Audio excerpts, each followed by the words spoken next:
Hey, if you own a home at the Jersey Shore, or heck, even just dream of it, you need to stop what you're doing and listen to this. New Jersey has just rolled out a set of rules that are about to completely change what it means to live on the coast. So today, we're going to break down what they call the real rules. So let me just ask you this straight up. Are you thinking about doing some work on your shore house? Maybe putting in a new deck, renovating the kitchen, finally building that addition? Well, if you are, you absolutely need to pay attention. Because, and I'm not kidding, if you're not careful, this number could suddenly get tacked onto your renovation budget. Yeah, that's an extra $202,000. I know, that is not a typo. That's the potential new cost, on top of what you already planned to spend, all because of a rule that's kind of hidden in plain sight. It is a financial bombshell, and we're about to show you exactly how it works and why it's even happening in the first place. Okay, so how did we get here? Well, to really get these new rules, you first have to understand that there's been a massive shift in how the state thinks about flood risk. I mean, the old way of doing things, it's basically been thrown out the window. For decades, we've been looking in the rearview mirror. All our flood maps were based on storms and tides that have already happened.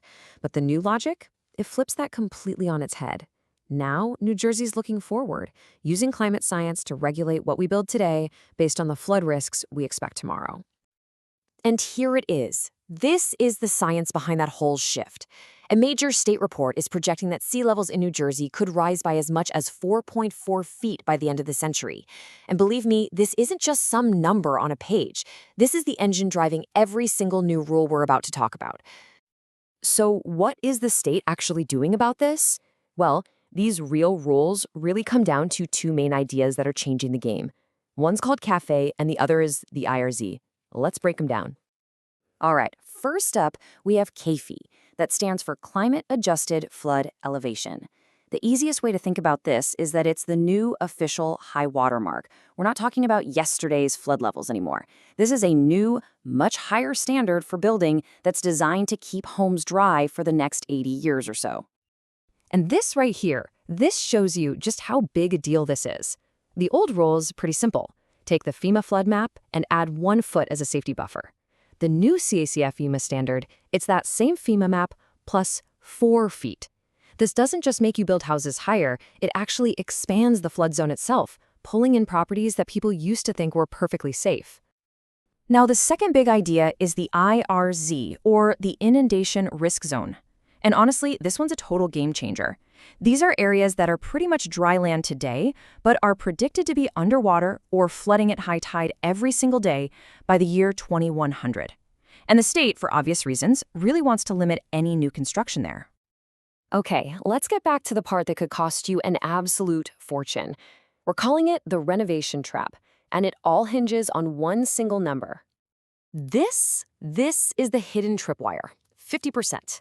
It's a threshold that has the power to turn your dream renovation into an absolute regulatory and financial nightmare. So here's how it works. It's called the substantial improvement rule. If the cost of your project, and that could be a new addition or just fixing up damage from a storm, goes over 50% of your home's structure value, and that's key, not the land, you suddenly have to bring the entire house up to that new, much, much higher KFE standard. So how does this trap actually work? Well, the math is simple, but it's brutal. First, you figure out the value of just your house, the structure itself, not the valuable land it sits on. You can usually find this on your tax assessment. So let's say your structure is valued at $100,000. Okay, step 2, 50% of that is $50,000. If your kitchen reno costs $55,000, boom, you've just triggered the rule.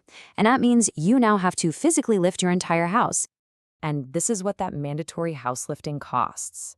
I mean, you've got the lifting itself, a whole new foundation, moving all your plumbing and electrical, building new stairs, new decks. It just adds up so fast. That simple renovation has now blown up into a massive project that can easily cost over $200,000. Now, if you are planning a project, you need to tattoo this slide on your brain. The rules are coming, but there's a small window.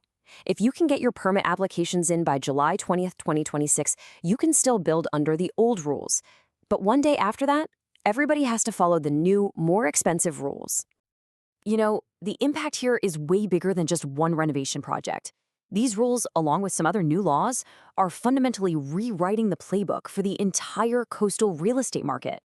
And it's not just about what you build. A brand new law now says that if you're selling your home, you have to disclose if it's in a high-risk flood zone, and that includes these new IRZ areas. You can't just ignore this stuff anymore.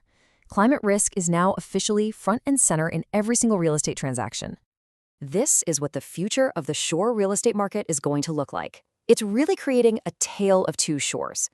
On one side, you'll have what are called resilient assets. These are the new, elevated, compliant homes that will sell for a premium. And then, on the other side, you'll have stranded assets, the older, low-lying homes that are really only worth the land they're sitting on. You know, the days of finding that charming, ground-level fixer-upper, yeah, their days are numbered. So, what does this all mean for the long haul, for the future of our shore towns? Well, it means the cost of living on the coast and actually staying there is about to change dramatically. See, the state's real rules are tied directly to federal flood insurance. Under FEMA's new system, Risk Rating 2.0, it's really simple. The higher your house is, the less you pay. A new home built to that plus 4-foot standard is going to get huge insurance discounts, while an older home at ground level, it's just going to see its rates go up and up year after year. Resilience isn't just a nice idea anymore, it's a real, tangible financial asset. In the end, the analysis really boils down to this one stark conclusion. The era of just, rebuilding in the exact same spot after a storm, that's over. The new era demands that we fundamentally change how and where we live along the coast. These rules are forcing every single homeowner, every buyer, and every town to look the future right in the eye. Now look, this transition is going to be disruptive and it's going to be expensive, but it is now the law of the land. So the only real question left is, are you and is your community ready for what's coming next?